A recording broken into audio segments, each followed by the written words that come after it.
Hi.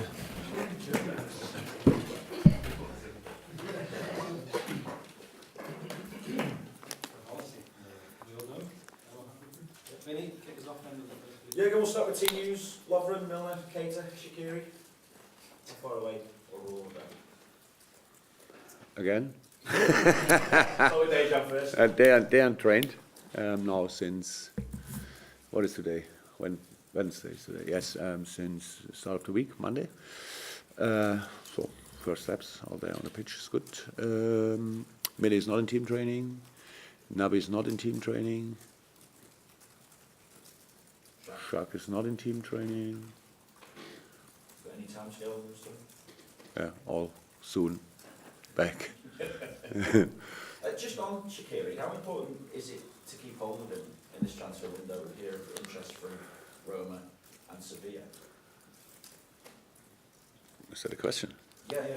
Why? How important to keep hold of him in this window? How important would he still be for you this season? We had the majority of the December and January. We had a bench full of kids, wonderful kids, but kids. So how could we think about giving a player to anybody? I don't understand that. It's not about Chuck or whatever. It's about pretty much everybody.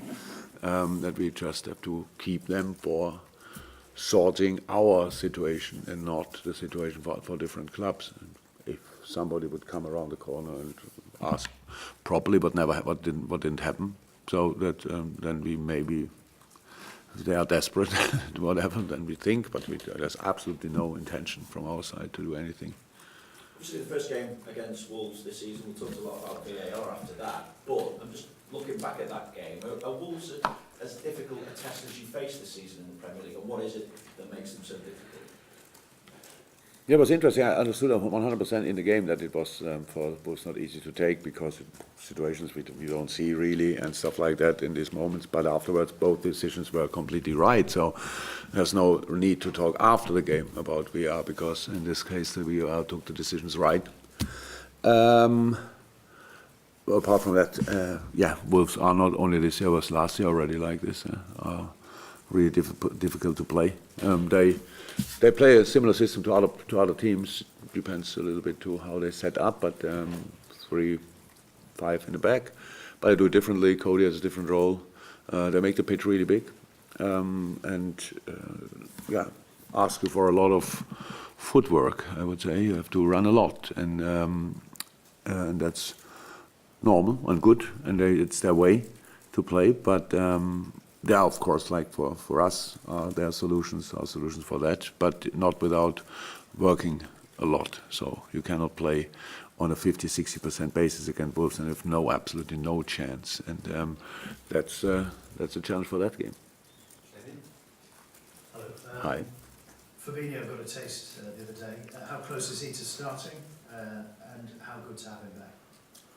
Sensationally good that we have him back. How close is he to starting? I don't know exactly. It's just it was a long time out, not too long, thank God, but it was long enough, and so he needs to find rhythm again, and we will see how we introduce him, how step by step. But best news you can get that we have these boys back, that we have Joel back, that Dejan is on the way back, and we played through the toughest period of the season with two centre halves, and our fifth centre half, Fabinho, who can play the position as well, was injured as well. So that was really tough. We came through, thank God, and now we have to make sure that the boys are in the best possible shape before we use them again. But of course, we do that with training sessions. Fab is in more than a week, which is good. Was in a different squad situations. Maybe he would have trained last week before. Around the Man United game better than being involved in the game, but so he had a few minutes and that was good for him as well, and so getting closer and closer. In terms of results, Premier League, it's been near to perfection, but where is the room for improvement? Concentration level. So the last 5 minutes of the first half maybe, and second half it was longer, 20 minutes.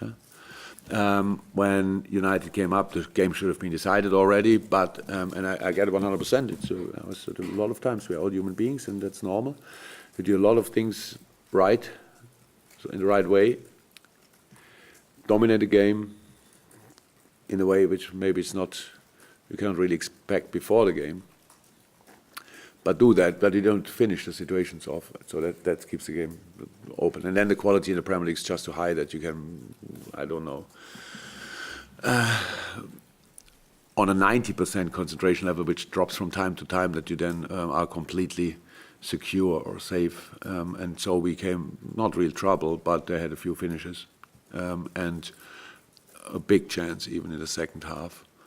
And that's the situation. So there's a lot of space for improvement. What can we do in situations like that? How can we help ourselves? How lively can we stay even without creating constantly, without preparing constantly, direction, stuff like that.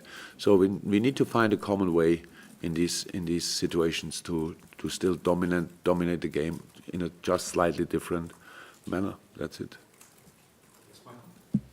Jurgen, when you break the transfer record, the world transfer record for a goalkeeper, you're expecting to bring somebody a new special. But Alisson last season was great. This season maybe even better. I think since Wilfried Zaha scored for Crystal Palace in November, he saved the last 18 shots that have been on target. Impressive by anybody's standards. Has he exceeded even your expectations from when you brought him in, and in what way?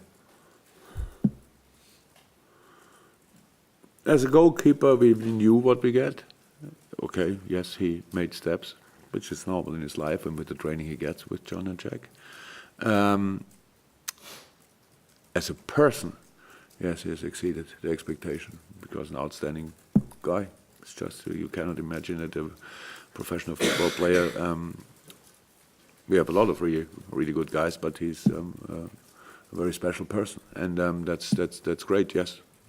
From that point of view, he did it. But apart from that, we knew that we get a really good goalkeeper. His character, how calm he is, helps us a lot. His goalkeeper techniques improve, making these difficult things looking easy. But you have to stay like this. For goalkeepers, you make one little mistake and the ball is in the goal. And that is the life of goalkeepers. They have to live with that. They can live with that, but it's still.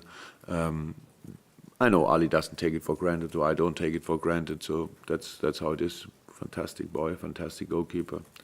Good to have him here. And when you play for a top team as a goalkeeper, you're not in the action all the time, you're in the action the rest of the time, which makes it almost more impressive, particularly his recent record, because, and you spoke before about concentration levels, the levels of concentration have to be at the highest possible level if you're only brought into the game once or twice and still produce the goods. So where do those special concentration levels come from? Oh, that's his personality. Yeah, that's his personality. He's like this. He's a very calm person. So, family guy, good friend, stuff like this. So he's not easy to excite, I would say. So no, but he is in the game. He knows the game for long. He had a different career to other careers, I would say. He was not with 18 already the number one pick for everybody. You know, he had to work. His brother's a goalkeeper as well. I'm sure he helped him a lot. So just it's about knowing the job. They are absolutely complete. Yes, it's maybe you can compare it with a centre half. In a really good team, you have the ball more in your feet than you have actually defensive challenges. But when you have a defensive challenge, then it's the most important in the whole game. So that's a similar job to do. And yeah, you need a specific personality for that. And thank God our boys have that.